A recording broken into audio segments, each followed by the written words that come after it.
మనం ఉదయం నిద్ర లేచేటప్పుడు ఉండే ఎత్తు రాత్రి పడుకునే సమయానికి ఉండదని శాస్త్రవేత్తల పరిశోధనల్లో తేలింది. ప్రతిరోజు ఒక మనిషి ఎత్తులో దాదాపు 1 నుంచి 2 సెంటీమీటర్ల మేర మార్పు వస్తుందనే నిజం ఇప్పుడు అందరినీ ఆశ్చర్యానికి గురిచేస్తోంది. మన శరీరంలో ముఖ్యంగా వెన్నెముకలో జరిగే ఒక సహజ సిద్ధమైన ప్రక్రియ దీనికి కారణమని సైన్స్ నిపుణులు చెబుతున్నారు. మనం రోజు పొడవుగా పొట్టిగా మారడానికి గల అసలు కారణం మన వెన్నెముకలోనే దాగి ఉంది. మానవ వెన్నెముక అనేది వెర్టిబ్రే అని పిలిచే చిన్న చిన్న ఎముకల గొలుసుతో నిర్మితమై ఉంటుంది.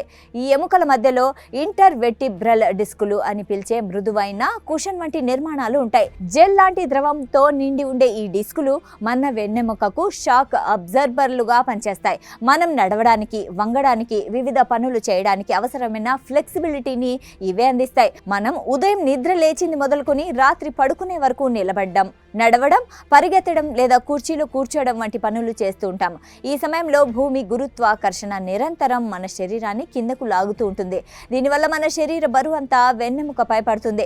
ఈ నిరంతర ఒత్తిడి కారణంగా వెన్నెముక పూసల మధ్య ఉండే మృదువైన డిస్కులు కొద్దిగా కుచించుకుపోతాయి. గురుత్వాకర్షణ ఒత్తిడి కారణంగా ఇంటర్ వెర్టెబ్రల్ డిస్కులలో ఉండే జెల్ లాంటి ద్రవం కొద్దిగా బయటకు నెట్టబడుతుంది. దీనివల్ల ఆ డిస్కులు వాటి అసలు మందాన్ని కోల్పోయి పల్చగా మారతాయి. ఫలితంగా రోజంతా మనం చేసే శారీరక శ్రమ వల్ల వెన్నెముక పొడవు స్వల్పంగా తగ్గుతుంది.